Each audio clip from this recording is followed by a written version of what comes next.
Number 7. What type of discontinuity is true for each function? So for A, we have this piecewise here. And we're given some pretty basic information that the function equals 2 if x is less than 0. So basically this is just saying, okay, if x is less than 0, this is the x-axis here, so we're talking about the left side, our function equals 2. But this is not when an x is equal to 0, so it'd be an open circle. Let me draw that open circle first. So starting here, we'd have an open circle at 2, and this would continue to the left. As long as x is less than 0, it would look like that. So let me put this blue going this way.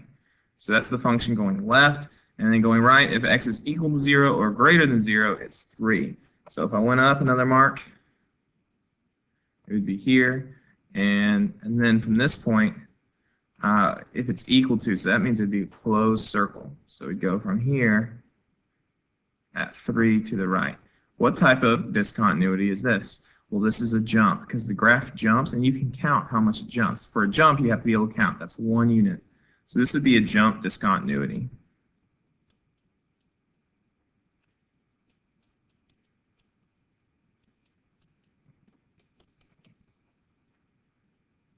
And on part B, we could say we could factor this. Up top, I have it quadratic. Let's turn this to linear. So I'm missing not my a term. This is my a term, 1x squared. And this is my c term, negative 49. What I'm missing is my b term. So I'm going to rewrite this as 1x squared plus 0x minus 49. Again, you don't need that 1, but I'm just doing that so that when we do x method, we're clear on what value goes up top. We need to have a times c here. You know what? Let me move this real quick. Okay, I just moved it down here. We have a times c for the top of this x here. And so let's see here. 1 times negative 49 is negative 49. And then we have a 0 for b. So we're looking for factors of negative 49 that add or subtract equals 0. Well, these values would be 7 and negative 7. Just read the square root of positive 49 with positive and negative. Those would be our values. That means the numerator could be factored as, since we're going to split this power, it would be x plus 7 times x minus 7, and this is over x minus 7. Well, now I can see I have identical, this is now f of x here. I have identical factors both in the numerator and the denominator, so I can simplify those. We often say I can cancel these out, or I could remove them. Because it's being removed, that would be a removable discontinuity.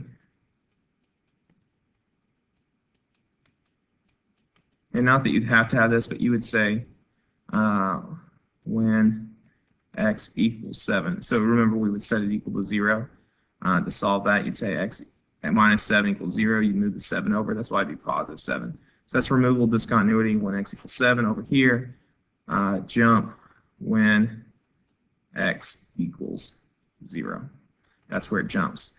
And finally, over here. Now, this does not simplify at all.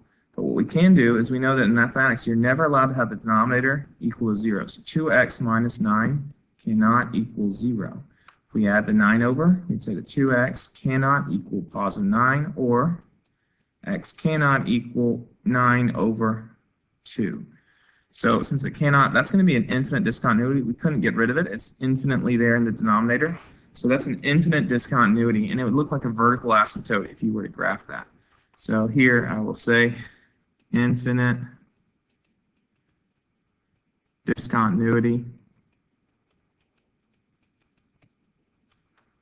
when x equals, when x equals 9 over 2. So it's in the problem, it's not allowed to equal 9 over 2. So if x were to equal 9 over 2, it would be an infinite discontinuity.